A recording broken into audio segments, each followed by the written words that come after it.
이번 주에는 이제 열왕기 하로 넘어갑니다. 이제 열왕기 상에서 열왕기 하. 지난주에는 이렇게 좀 체크해 보니까 또 읽으신 분들이 좀 더 계시더라고요. 예, 오늘 이번 주에도 북이스라엘과 남유다의 여러 왕들이 나오는데 읽다 보면은 참 마음이 고구마 한 100개 먹은 것 같아요. 답답한 게 어떻게 하나님의 말씀을 그렇게 안 따르고 불순종하면서 살아가는지 그 이야기들이 계속 이어집니다. 그래서 결국은 열왕기 하에서 북이스라엘이나 남유다나 다 멸망하게 되는 그런 슬픈 이야기가 전개가 됩니다. 그래서 이번 주에 여러분들 계속해서 열왕기하 또 읽으시면서 하나님의 은혜도 경험하시고 또 영적인 원리도 깨닫고 여러분의 삶에 잘 적용해 보시면 감사하겠습니다. 지난주에 아주 또 전 세계적으로 또 새로운 이슈가 하나 생겼는데 뭐냐면 챗 GPT 4.5라는 게 발표가 됐어요. 지난주에 발표가 됐는데 이전하고 다른 것은 이제 보고 듣고 말하는 새로운 인공지능 모델이라는 거예요. 그래서 제가 이게 무료로 쓰기도 하는데 한 달만 제가 한번 유료로 써보려고 제가 구독을 해가지고 일주일이 아니죠. 이제 뭐 지난주 수요일 날 발표됐나요? 발표되고 제가 며칠을 써봤는데 너무 신기해요. 너무 재밌고 그렇다고 오해하지 마세요. 하루 종일 그거 하는 게 아니라 필요할 때만 하니까. 그리고 또 누가 그래도 목사님 오늘 설교가 챗 GPT가 만들어준 것이 아닐까요? 전혀 그렇지 않습니다. 예, 기도하고 말씀 묵상하고 전혀 1%도 포함되지 않았습니다. 예. 그런데 일부러 제가 쓰는 이유가 이제 앞으로 우리가 다가올 미래인데 과연 어떤가 해서 써보았는데 정말 두려운 마음이 들더라고요.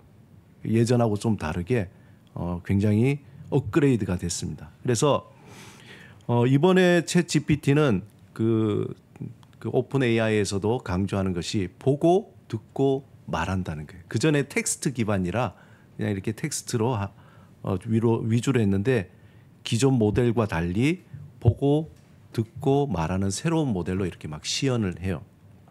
그래서 새 모델은 이제 텍스트를 이해를 하고 또 사진을 보여주면 사진을 또 봐요. 또 이미지 만들어 달라면 이미지도 만들어줘요. 아주 재밌게. 그래서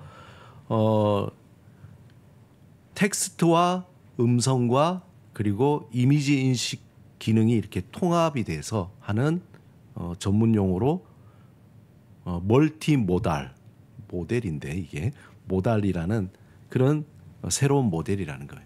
그래서 여러분들 관심 있으시면 지금 무료로 쓸 수 있으니까 집에 가셔서 한번 해보시면은 참 흥미롭다 또 야 두렵다 이런 생각이 듭니다. 놀라운 건 뭐냐면 요번에 나온 거를 예전에 제가 한번 써보니까 이렇게 질문을 하면은 그 말할 때 약간 기계가 얘기하는 것처럼 그런 느낌을 받았는데 지금은 이렇게 말하잖아요. 말하면은 그냥 대화하듯이 그렇게 들려요. 더 웃긴 건 뭐냐면 제가 교회 사역에 대해서 이렇게 물으니까 끝에 뭐라 그러냐면은 하나님의 은혜가 함께 하시길 바랍니다. 그러는 거예요. 너무 놀라운 거예요. 그리고 제가 개척 13년 그렇게 얘기하니까 서두에 뭐라 그러냐면 13년 동안 사역하신다고 수고가 참 많으셨네요. 그런 거예요. 깜짝 놀랐어요. 예. 그런데 또 놀라운 건 이와 함께 최근에 휴머노이드 로봇 개발의 속도가 굉장히 빨라졌어요. 그래서 휴머노이드 로봇이라고 하면은 인간의 형태처럼 아까 그 사진 다시 보여주시면은 저런 형태죠. 아직은 뭐 인간 모양이라기보다 얼굴이 있고 팔다리가 있는 그런 로봇을 의미하는데 이제 형태뿐만 아니라 인간과 같은 인식 기능도 있고 그다음에 운동 기능도 있고 그리고 고난도의 지능형 로봇이라는 거예요. 그래서 최근에 그 삼성전자가 이제 결정을 이제 앞으로 내린다는데 앞으로 삼성전자의 그 공장의 제조 과정에 이 휴머노이드 로봇을 투입을 할 거라 그러는 거예요. 그럼 당장 드는 생각이 뭡니까? 일자리가 없어지잖아요. 그렇죠. 그리고 심지어는 식당 자동화 로봇으로 이제 로봇이 음식을 만들어 준다는 거예요. 앞으로 여러분들이 이제 식당에 그 셰프 대신에 로봇이 음식을 해줘 가지고 거기에서 이제 스파게티도 먹고 짜장면도 먹고 부대찌개도 먹고 이렇게 먹을 수 있는 거예요. 그런데 사람이 하는 것보다 더 맛있어. 뭐 이런 일이 일어나는 거죠. 이제 무인 로봇 카페에서 사람 대신에 로봇이 이제 바리스타가 돼서 뭘 드시겠어요? 그러면은 거기다 뭐 카페 라떼, 아메리카노 이런 거 막 만들어 주는 거죠. 그런 시대가 이제 열리게 된다라는 겁니다. 실제로 저기 그림에 있듯이 저건 뭐냐면은 로봇 스타트업 피규어가 협업해서 만든 건데 로봇 피규어 01이라는 그러한 로봇인데 저 로봇이 왜 화제가 됐냐면 여러분들 그 이제 유튜브에 가면 그 영상이 있는데 그 로봇에게 사람이 다가와서 내가 먹을 거 좀 줘 그랬더니 그 로봇이 그 식탁 위에 있는 컵도 있고 쟁반도 있고 여러 가지 있는데 거기에 사과가 하나 있어요. 그 사과를 집어서 주는 거예요. 그러니까 로봇이 사람에게 먹을 수 있는 것 그릇도 아니고 컵도 아니고 사과라는 걸 본인이 인식해서 이렇게 주는 거예요. 그러니까 뭐 별거 아닌데 별거 아닌 게 아닌 거예요. 이제 조금 더 발달되면은 그것이 더 지능화되고 더 자연스럽게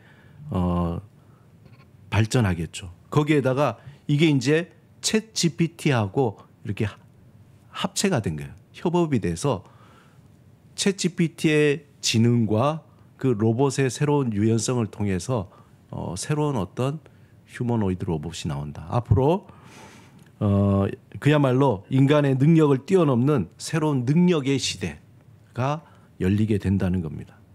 한편으로는 기대도 되지만 또 한편으로는 우려가 되잖아요.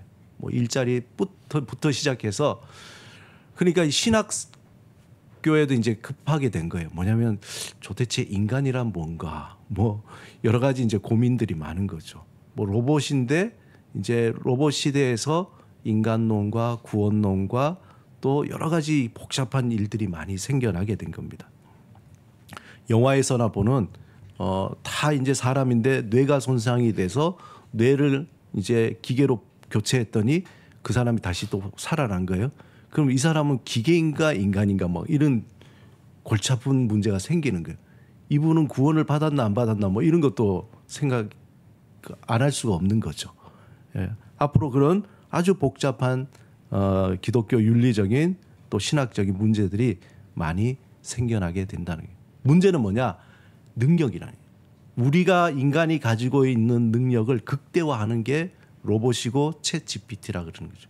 그런 AI가 인간의 능력, 제한된 능력을 좀 더 활용하고 더 확대시키는 이 능력을 확대하기 위해서 만드는 하나의 발전 과정인 겁니다. 여러분 이 능력이라는 것을 사전에 찾아보면 이렇게 정의가 되어 있어요.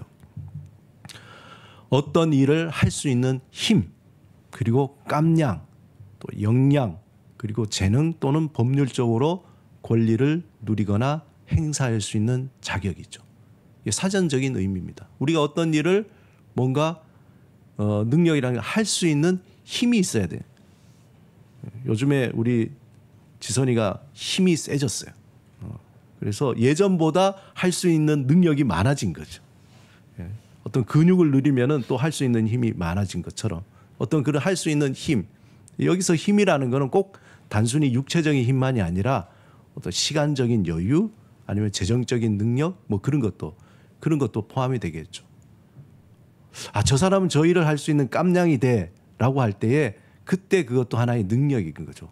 뭐 리더로서 아니면은 뭐 기능적으로 그다음에 탤런트 어떤 재능적으로 그런 어떤 깜냥 마찬가지로 역량이나 재능 그 뒤에 보면 법률적으로 권리를 누리거나 행사할 수 있는 자격 내가 사장이야 아니면 내가 대법관이야 아니면 내가 뭐 선생님이야 이럴 때 법적으로 가지는 지위와 자격이 있는 거죠. 그래서 수업 시간에 나가 그럼 나가야 되죠.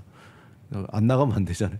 그런 어떤 행사할 수 있는 자격이 되는 거죠. 그런 것처럼 능력이라는 것은 그러한 것인데 이러한 능력을 갖추기 위해서는 무엇보다도 힘이 있어야 되는 거죠. 어떤 일을 할 수 있는 힘. 근데 이 파워라는 것은 파워도 되지만 에너지도 되는 거죠. 힘이 곧 능력이고 능력이 있을 때 자기가 원하는 것을 해낼 수 있는 기회나 선택할 수 있는 어떤 그러한 능력을 가질 수 있게 되는 거죠. 우리가 챗GPT와 같은 대화형 인공지능 챗봇이나 휴머노이드 로봇을 개발하는 데 집중하는 것도 인간의 한계적인 그 능력을 또 힘을 확장하기 위해서 하는 노력이라고 얘기할 수 있죠. 그래서 이러한 현대 사회의 능력주의 사회를 이제 사람들이 이제 만들어가게 되는데, 이 능력이라는 것이 중시되다 보니까 개인의 능력에 따라서 사람들이 지위를 분배하거나 보상하거나 인정받는 그런 사회로 만들어가는 거죠. 저기 화면에 나오듯이 능력주의, 우리가 너무나 익숙하잖아요.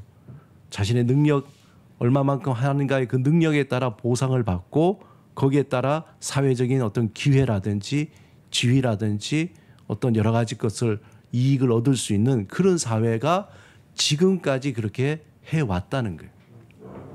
한마디로 어떤 신분이나 재산이나 운이 아닌 노력과 재능이 있다면은 그들에게 우선권을 준다는 거예요. 개인의 능력에 따라 적당한 아니면 정당한 보상을 받는 그러한 어떤 사고방식이 능력주의 사회 안에 이루어졌던 하나의 기초적인 철학입니다. 그런데 과거에는 이렇게 됐어요. 근데 시간이 지나다 보니까 우리가 느끼는데 내가 능력만 있어서는 안 된다는 걸 깨닫게 되는 거예요. 과거엔 교육을 통해서 우리나라가 사회의 어떤 그 경계를 넘어가는 이동하는 그러한 사회였어요. 그런데 현재 이 계층의 어떤 상승 통로가 공부를 잘한다고 또 교육을 많이 받았다고 이루어지지 않더라는 거예요. 내가 아무리 서울대학교를 나오고 아무리 내가 석사 박사를 받았는데도 불구하고 이상하게 여전히 나는 옛날에 그 어려운 시절에 또 기회를 많이 갖지 못한다는 거예요. 왜 그럴까? 결국에는 부모의 능력에 따라 결정되는, 부모의 능력이 세습되는 그러한 시기인 거죠. 부모님이 재산이 많으면은 또 부모님이 어떤 사회적인 지위가 있으면은 그 지위 그대로 그 자녀들에게 계승이 되는 거예요. 예전에는 그 교육을 공부를 해서 법관이 되고 어떻게 되면은 변호사가 되면은 그냥 사회적 지위가 높아진다고 생각했는데 지금은 변호사가 돼도 또 의사가 돼도 예전처럼 그렇게 신분 상승의 기회를 갖는 것이 아니라는 거예요. 그래서 불행하게도 능력도 대물림된다. 요즘에 그 연예인 귀족이라고 그러잖아요. 그 연예인은 그 아버지가 아주 유명한 연예인이면 그 자녀도 자연스럽게 유명한 연예인이 되는 거예요. 이런 상황에서 챗GPT가 나오고 휴머노이드 로봇이 개발될 때 그게 모든 사람들에게 과연 평등하게 갈 것인가? 이게 사회학자들의 또 고민인 거예요. 더 격차를 벌여서 더 능력 있는 사람들은 이것을 통해서 더 이익을 얻어서 더 큰 능력이 되고, 그리고 지금도 기회가 없는 사람들은 더 이것 때문에 더 열악해져서 그 사이가 더 벌어지게 된다는 것입니다. 그런 비관의 소리도 있습니다. 또 한 가지 문제는 뭐냐? 이러한 능력주의 사고가 우리 신앙에도 스며들었다는 거예요. 예전에 하면 된다라는 적극적인 사고방식, 말하자면 능력 주시는 자 안에서 우리가 무엇이든지 할 수 있다라는 그러한 신앙, 믿음의 어떤 좋은 표현이었잖아요. 그런데 요셉과 또 다윗처럼 능력 있는 사람들이 사회의 어떤 고지를 점령해서 그 사람들이 좋은 선한 영향력을 끼치면은 이 사회를 변화시키고 그리고 하나님께 영광을 돌리고 그리고 많은 사람들에게 유익이 된다. 그래서 많은 청년들이 정말 대학을 졸업하고 좋은 직장에 가고 자신의 능력을 극대화해서 이 사회의 어떤 고지를 점령하고자 하는 열정을 품었던 때도 있습니다. 하지만 소위 사회적 성공을 이룬 기독 청년, 그런 청년들 보면 저 사람은 참 믿음이 바른 청년이구나 라는 생각을 하게 되고, 반대로 여러 가지 여건 때문에 애를 쓰지만 직장도 가지지 못하고 소위 성공하지 못한 청년들을 보면은 그때 너는 믿음이 없어서, 바른 믿음이 아니라서, 열정이 없어서 그렇게 잘못된 신앙으로 왜곡되게 바라보게 된다는 겁니다. 또한 이러한 능력주의가 적극적인 사고방식과 또 예수 믿으면 영적으로 뿐만 아니라 물질적으로 축복을 받는다라는 이 번영신약과 혼합이 되면서 우리 교회 안에 잘못된 교회 문화가 만들어진 거예요. 교회 성장과 대형교회를 추구하는 교회 성장주의와 또 성공주의적인 목회. 그래서 정말 큰 교회 담임 목사가 되고 교회가 크게 성장하고 이런 것들을 추구하다 보니까 마치 이 교회, 이 기독교 이 목회 지형이 하나의 큰 마켓이 돼버린 거예요. 시장이 돼버린 거예요. 그래서 그러한 잘못된 교회 문화가 형성이 된 거죠. 그러다 보니까 교회 간의 경쟁이, 여러분들 예전에 분당이나 일산의 한 건물에 보면은 1층 교회, 2층 교회, 3층 교회예요. 1층은 고신, 2층은 통합, 3층은 합동. 왜냐하면 같은 교단에서 그렇게 못 있거든요. 그 법규상. 그래서 예전에는 이제 그 뭐 몇 킬로 안에 뭐 몇백 미터 안에 교회가 있으면 안 된다고 그러는데, 그렇게 막 따닥따닥 교회들이 있으니까 마치 서로 경쟁하듯이 어떤 교회 하나가 무너지면은 옳거나 그쪽 교회 교인들이 또 우리 교회로 확 몰려들고, 그래서 자연적 그냥 성장이 일어나고, 이게 뭐냐 이거죠. 그래서 이러한 교회 간의 경쟁이 치열해지고 뿐만 아니라 교회 계층화가 일어나는 거예요. 제일 큰 문제 교회 세습화. 목사님이 큰 교회를 이뤘는데 다음 새로운 목사가 올 때 아들한테 물려주는 거예요. 왜? 내가 이렇게 이루었는데 이것을 다른 사람한테 주기가 너무 아까우니까 아들한테 좀 편법을 써가지고 막 그렇게 교회 세습화. 또 그 안에 교회 들어가면은 교회 안에 장로, 권사, 안수집사, 뭐 평신도, 이게 서열이 쫙 나눠서 마치 장로님은 국회의원처럼 애매하고 그렇게 또 있는 거예요. 이런 어떤 교회의 서열화가, 직분의 서열화가 만들어지는 거죠. 아주 잘못된 그런 교회 문화가 만들어졌습니다. 그렇다면 과연 성경에서 얘기하는 우리가 능력 주시는 자 안에서 모든 것을 할 수 있다라고 얘기하듯이, 이 도대체 성경에서 파워, 능력, 이걸 뭐라고 얘기할까? 깊은 성찰이 필요합니다. 예전에는 능력 그러면 다 그렇게 긍정적으로 생각했는데, 예수님이 얘기하는, 하나님이, 성경이 얘기하는 과연 능력은 뭘까? 이거에 대해서 사도 바울은 고린도 교회에 메시지를 전하면서 이 부분을 아주 명확하게 이야기했습니다. 바울은 고린도 교회를 향해서 이 능력의, 새로운 능력, 이것이 무언가에 대해서 이렇게 얘기합니다. 고린도전서 4장 20절 우리 같이 한번 읽어보겠습니다. 시작. 하나님의 나라는 말에 있지 아니하고 오직 능력에 있습니다. 굉장히 우리가 은혜 받는 말씀이죠. 말하지 말고 행동해. 능력을 보여줘. 약간 이런 거.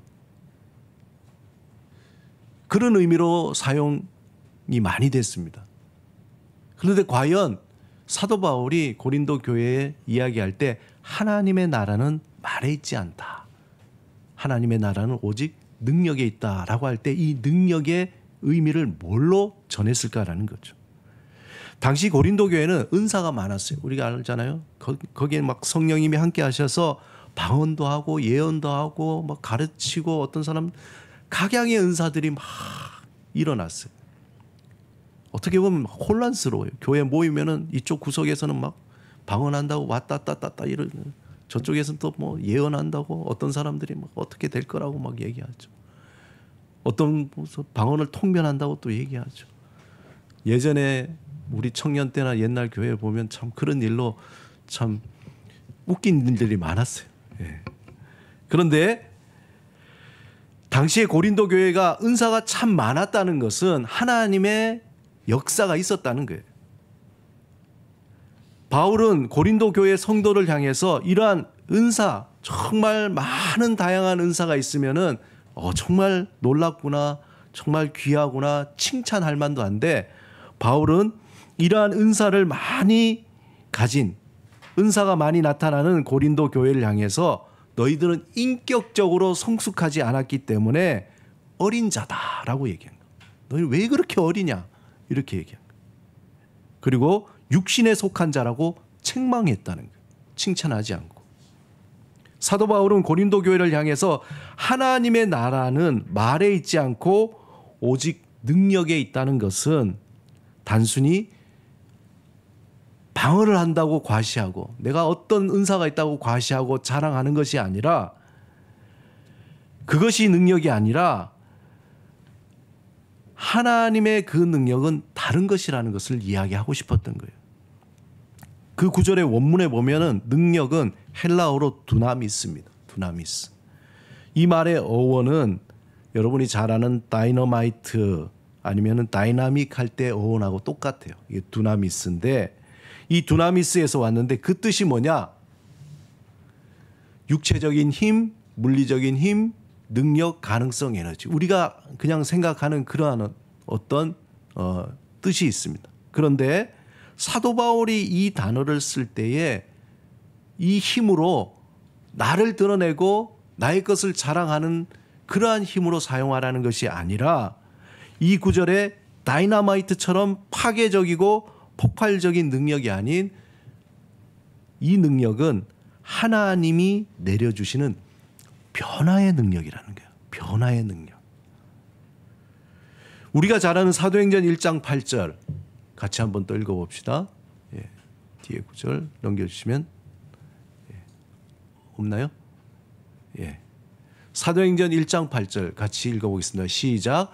오직 성령이 너희에게 임하시면 너희가 권능을 받고 예루살렘과 온 유대와 사마리아와 땅끝까지 이르러 내 증인이 되리라 하시니라.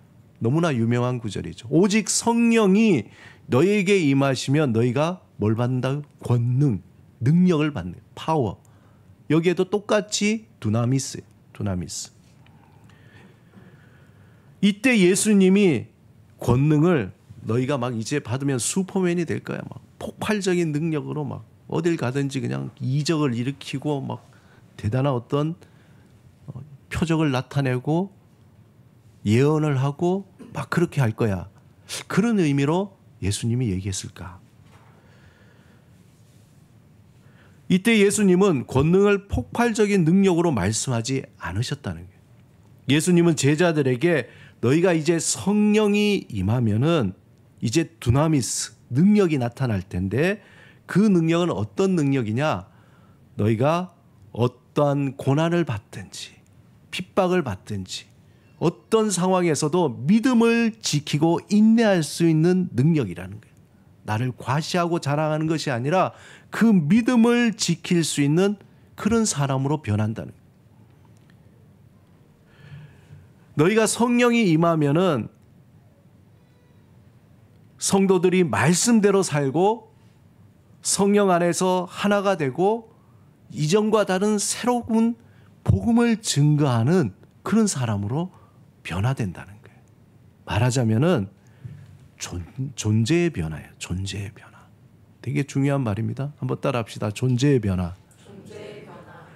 옛사람이 새로운 사람으로, 죄인이 의인으로 변하고, 그리고 예전에 어린 신앙이 장성한 분량의 성인의 신앙으로 변화되는 거예요. 존재가 변한. 이때 성령의 능력, 두나미스가 그 역할을 한다는 거예요. 그런데 이 능력, 성령이 임할 때 이러한 존재의 변화의 능력의 핵심이 뭐냐? 잘 들으세요. 핵심은 회개입니다. 회개. 성령님께 도움을 구하면 구할수록 우리 마음에 나타나는 하나의 현상이 뭐냐? 갑자기 막 뜨거워지고 뭔가 막 뭐 은사 이전에 반드시 나타나는 현상이 회개예요. 회개. 성령님께 구하고 하나님 앞에 나가면 나갈수록 우리 마음밭에 변화가 일어나는 것이 뭐냐?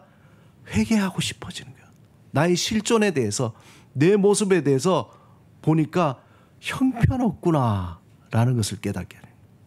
사도 바울이 나는 죄인 중에 괴수입니다라고 할 때 그때 사도 바울이 신앙 초기가 아니에요. 아주 완숙할 때예요. 그럼에도 불구하고 그가 그냥 말하기 좋아서, 다른 사람이 듣기 좋아서 나는 죄인 중에 괴수라고 표현한 것이 아니라 사도 바울이 성령 안에서 깊이 들어가면 들어갈수록 나는 정말 죄인이구나. 난 정말 형편없는 놈이구나. 이런 나를 하나님께서 나를 구원해 주셨구나 라는 그 은혜가 더 깊이 깨달아지는 겁니다. 초대교회 때 베드로가 성령의 충만함을 받아서 말씀을 선포하기 시작합니다. 그리고 그들에게 뭐라고 얘기하냐면은 구약에서부터 예언했던 그 이야기들을 쫙 얘기하고, 그리고 그 심판자가 너희들 유대인의 손에서 죽었는데 그분이 누구냐? 바로 예수였다. 십자가에 달려가 죽으신 예수였다. 이렇게 얘기하니까 그것을 듣고 있던 유대인들이 너무나 놀라서, 깜짝 놀라서 마음에 찔려서 베드로에게 이제 우리 어떻게 해야 돼요? 우리가 그런 일을 벌였다니 우리가 어떻게 해야 돼요? 묻습니다. 이때 두려워 떠는 그들에게 베드로는 단호하게 뭐라고 대답하냐면은 회개하라. 당시 성령이 임하셔서 제자들이 방언으로 말하고 베드로가 그들의 죄를 지적할 때 함께했던 유대인들은 자신들이 하나님의 아들을 십자가에 못 박아 죽였다는 그 사실이 성령이 임하니까 깨달아지는 거예요. 우리가 뭘 한 거지 도대체? 깨달아지니까 마음이 찔려서 어떻게 해야 되냐라고 물었던 거예요. 그제서야 그들의 눈이 확 띄어져서 하나님께 받을 심판이 두려웠던 거예요. 성령이 임할 때에 나타나는 현상이 마음의 찔림인 거예요. 마음의 찔림. 그 구절을 영어로 보면 어떠냐면은 cut the heart라고 돼 있어요. 마음을 확 잘라버리는 거죠. 찌르는 거죠. 찌른다는 거. 저기 헬라어 제가 저기 카타소예요. 근데 앞에 뉘자는 없는 겁니다. 제가 뭐 글자가 변환되면서 그런 것 같은데, 카타 그 원문에 보면은 뭐뭘 향하여, 그리고 소라는 것은 찌르다, 관통하잖아요. 관통하다. 성령이 임하니까 내가 괜찮아, 이렇게 살아도 괜찮아, 뭐 이쯤 살면 괜찮겠지, 뭐 이 정도 신앙생활하면은 뭐 괜찮지 않을까 했는데, 성령이 임하니까 성령의 칼로 내 가슴을 확 찌르면서 아니구나, 내가 죄인이구나, 내가 잘못했구나, 내가 게을렀구나, 내가 정신을 못 차렸구나, 이게 확 뜨이는 거예요. 말 그대로 우리의 심장을 관통하듯이 고통을 느끼는 거예요. 성령님이 우리 안에 거할 때 가장 중요한 역할이 마음에 찔림을 주시는 거예요. 찔림을 주시는 거예요. 여러분, 성령을 의지하지 않고 살아갈 때 그런 마음이 안 들어요. 자꾸 마음에 화인을 맞죠. 괜찮아. 이 정도 신앙. 나 옛날에 다 그런 신앙 해봤어. 다 회개해봤고 다 그렇게 해봤어. 뭐 이 정도 하나님 이해하시지 뭐. 그렇게 넘어가는 거예요. 우리의 삶의 방향이 하나님을 향하지 않고 세상을 향해 살아갈 때 그게 그렇게 잘못된 줄도 모르고 찔림이 없이 그냥 살아가는 거예요. 그런데 성령님을 우리 삶에 초대하고 성령님이 우리에게 다스릴 때에 우리의 마음에 찔림을 경험하게 되는 거예요. 이사야가 경험했듯이 화로다. 내가 망하게 됐도다. 우리가 뭐 예전에 무슨 그런 프로 보면은 두피 검사한다고, 그래서 머리를 감고 그 다음에 두피 검사한다고 이렇게 탁 비춰보니까 어떻게 막 이 안에 막 피지하고 막 온갖 것들이 다 보이잖아요. 그냥 보면 깨끗해 보이는데 그렇게 보이는. 성령님이 우리의 영적인 눈을 확 뜨게 하니까 와, 난 망했다. 현타가 오는 거죠. 성령님을 우리가 삶에 초대할 때의 그 마음의 찔림, 그 마음의 찔림은, 그 회개는 단순히 내가 잘못을 뉘우치거나 후회하는 그 정도가 아니에요. 하나님, 제가 거짓말해서 죄송합니다. 하나님, 제가 음란한 마음을 품어서 죄송합니다. 제가 누구를 속여서 죄송합니다. 제가 거짓말했습니다. 이런 차원이 아니라는 거예요. 아까 뭐랬죠? 성령이 임하시면 존재의 변화가 되는 거예요. 와, 큰일 났구나 내가 이거 회개하지 않으면 나 이거 큰일 났구나 라는 마음의 찔림이 우리에게 확 다가오는 거예요. 영국의 스코틀랜드 북서부 쪽에 헤브리디스라는 그러한 아주 큰 섬의 마을이 있었어요. 여러 작은 마을에 오래전부터 1800년대부터 부흥운동이 많이 일어났어요. 그런데 가장 큰 부흥운동이 1949년, 오래되지 않았습니다. 1949년에 덩컨 캠벨이라는 목사님을 통해서 큰 부흥이 일어나게 됐어요. 그 목사님이 저런 분인데, 저 두 할머니가 있잖아요. 그 섬의 할머니가 하나님의 부흥이 일어나도록 기도하고 캠벨 목사님이 오도록 그렇게 기도하는 가운데 알려지지 않았으니까 아유, 안 오시겠지. 그런데 덩컨 캠벨이 못 갈 상황이었지만 하나님의 부르심에 의해서 그곳에 가게 된 거예요. 그리고는 그곳에서 잠깐 있겠다고 했는데 한 달 동안 거기서 부흥 집회가 일어나, 부흥의 불길이 일어나, 막 정말 뜨겁게 부흥의 불이 일어났어요. 하나님의 임재하심으로 해서 많은 사람들이 그곳에서 회개가 막 일어나는 거예요. 죄의 고백이 일어나고 예배가 끝난 후에도 사람들이 통곡하고 회개하기 시작했어요. 성령의 임재 가운데에 사람들이 막 실신하고 쓰러지기도 하고, 그리고 막 죄악 깨달아져서 하나님께 울부짖고 회개하는 역사가 일어났어요. 제가 유학할 때에 그 저희 교회에 여자 집사님이 있는데, 그 집사님이 이제 신방을 뭐 그 집에 놀러 갔는데 이 얘기를, 덩컨 캠벨 얘기하는데, 알고 보니까 그분의 아버지가 덩컨 캠벨하고 같이 부흥운동을 했던 분이더라고요. 그래서 저한테 들려주는 얘기가 뭐냐면은, 그 당시에 얼마나 성령의 역사가 있었냐면은, 이렇게 성전 안에 사람들이 들어가다 다 쓰러지는 거예요. 쓰러지고 갑자기 꼬꾸라져서 회개가 튀어나오고, 그 동네에 성령이 임하니까 경찰서에 사람들이 줄을 서 있는 거예요. 왜? 경찰한테 나 이런 죄 지었다고, 나 이런 훔쳤다고. 그래서 막 동네 경찰이 막 사람들로 인해 가지고 인산인해가 일어났다는 거예요. 놀랍지 않습니까? 여러분, 영국의 웨일즈 부흥운동, 미국의 아주 거리에 일어난 부흥운동, 1907년의 평양 대부흥운동의 시작이 성령이 강력하게 임할 때에 나타나는 것이 바로 회개였어요. 회개. 성령이 임할 때 이 마음의 찔림으로 내 죄의 고백이 일어나게 되는, 그리고 존재가 변화되는 거예요. 그 찔림은 의사가 수술대에서 그냥 암덩어리를 확 잘라내는 거죠. 아프죠? 고통스럽겠죠. 물론 뭐 마취 안 하면 모르겠지만 정말 그 마취를 안 한다면 얼마나 아프겠어요. 그렇지만 그 암덩어리가 떨어져 나갈 때 우리는 살아나는 거예요. 그 회개, 마음의 찔림은 나를 아프게 하지만 그것을 통해서 회개할 때 내가 살아나는 거예요. 내 영이 살아나고 내 삶이 살아나고 우리의 가정이 살아나는 거예요. 성령 안에서 잠잠히 머무를 때에 성령님은 우리에게 마음을 찔림을 주십니다. 네가 교만하다, 네가 어떻다. 하나님이 마음에 찔림을 주십니다.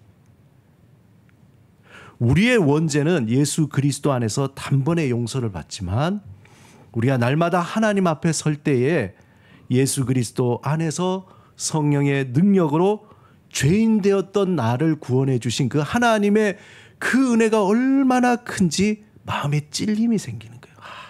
내가 참 죄인인데 하나님이 나를 구원해 주셨구나. 그것에 감사하고 또 한편 그럼에도 불구하고 내 마음이 여전히 하나님께로 향하지 않고 세상으로 향하고 있는 것을 알아차리게 되고, 그러면서 다시 한번 하나님, 제 마음이 또 세상을 향하고 있습니다.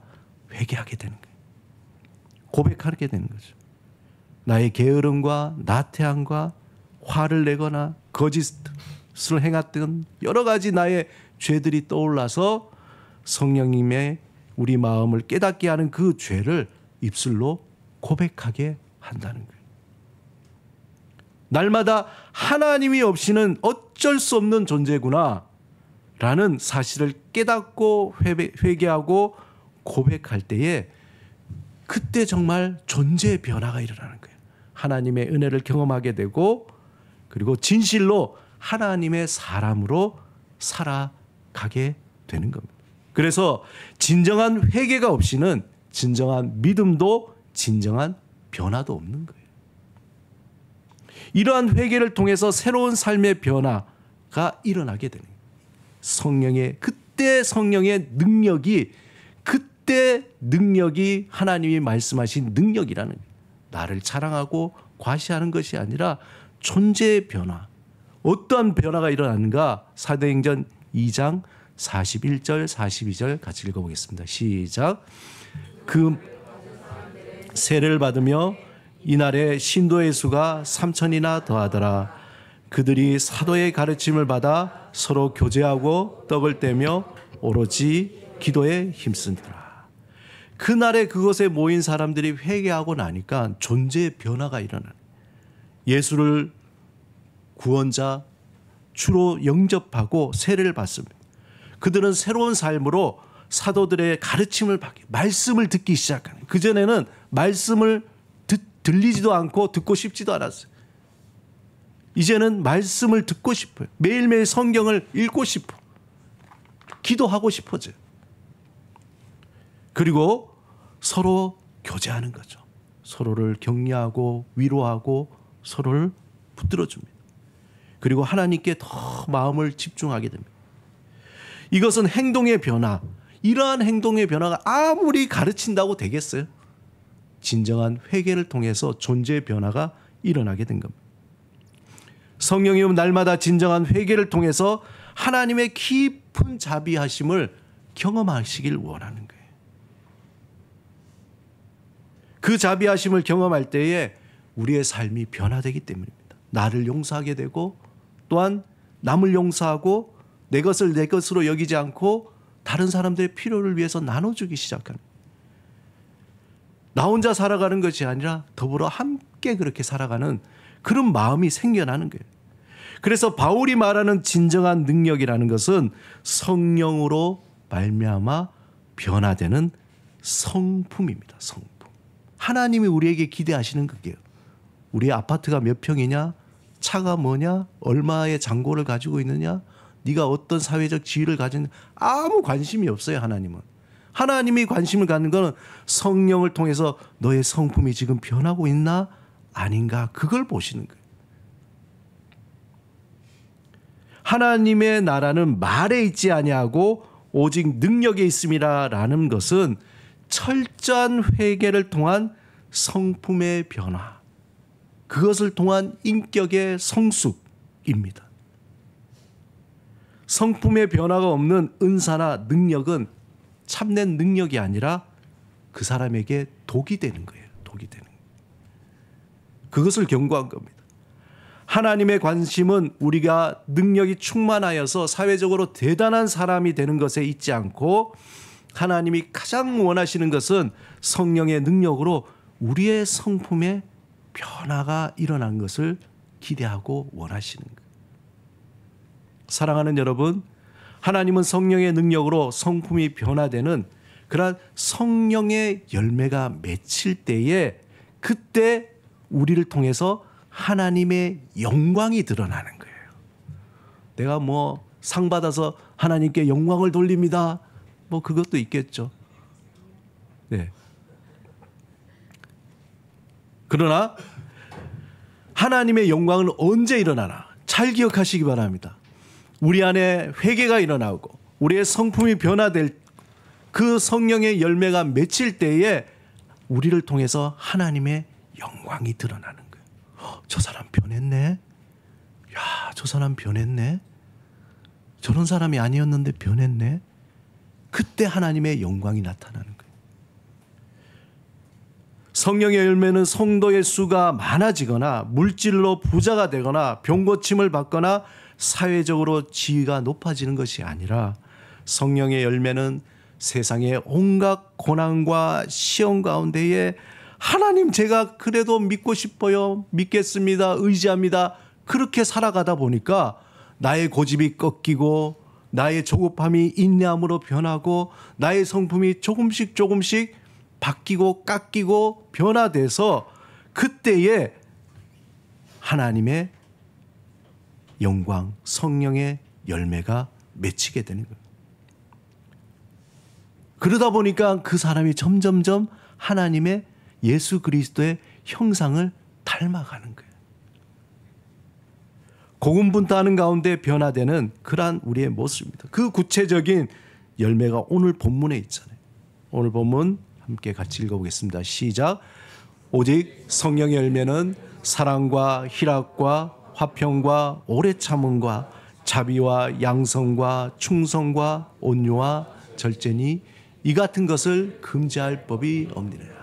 성령의 능력이 임하면은 회개하게 되고 그 회개함을 통해서 존재의 변화가 일어나게 되고 그리고 하나님의 뜻을 따라서 살아가고 싶은 마음이 생겨나서 그 마음 가운데에 나의 삶의 모든 것들을 이겨내고 또 견디면서 살아가다 보니까 나의 가운데 사랑의 열매, 희락의 열매, 화평의 열매, 오래 참음의 열매, 자비와 양성과 충성과 온유와 절제의 열매가 맺히게 되는 거예요.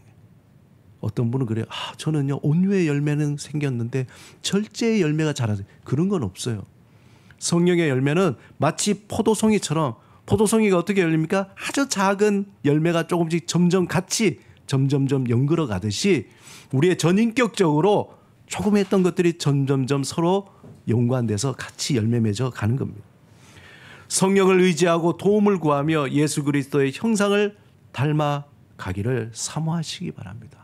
그런 가운데에 우리의 삶이 변화되고 하나님의 영광이 드러나게 됩니다. 마치 물이 포도주로 변하듯이 성령의 능력으로 우리의 성품이 변화된다는 겁니다.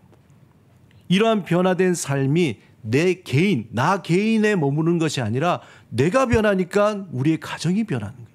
우리의 가정이 변하니까 우리 함께하는 다른 사람들이 변화되는 겁니다. 이러한 변화된 삶을 통해서 하나님께서 영광이 드러나는 거죠. 한 사람이 성령의 열매를 맺어서 인격적인 변화가 일어날 때 나비 효과처럼 한 사람으로 시작돼서 세상을 변화시키는 것이 그것이 하나님의 비전인 거예요. 하나님의 비전은 나 하나가 회개하고 하나님의 성품으로 조금씩 변화될 때에 나를 통해서 다른 사람들이 변화되고 다른 사람이 변화되면서 공동체가 변화되고 세상을 변화시키는 것이 하나님의 비전인 것입니다. 날마다 성령의 능력으로 회개의 기쁨과 은혜를 경험하면서 새롭게 변화되는 성품, 변화되는 삶을 살아가시길 주님의 이름으로 축원합니다. 함께 우리가 말씀을 생각하시며 기도드리겠습니다. 참 어렵습니다. 우리의 인격이 성품이 변한다는 것. 하지만 성령이 함께하여 주셔서 그 능력으로 우리가 회개하고 하나님 앞에 우리를 드릴 때에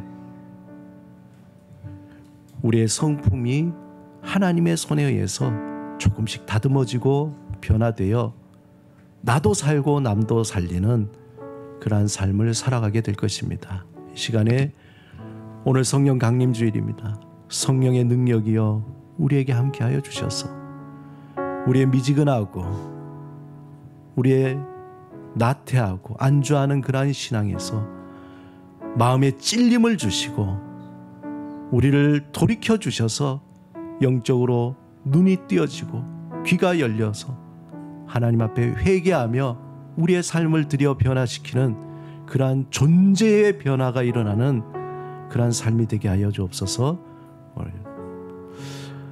하나님 앞에 간절히 우리가 사모하는 마음으로 또 침묵으로 기도드리겠습니다.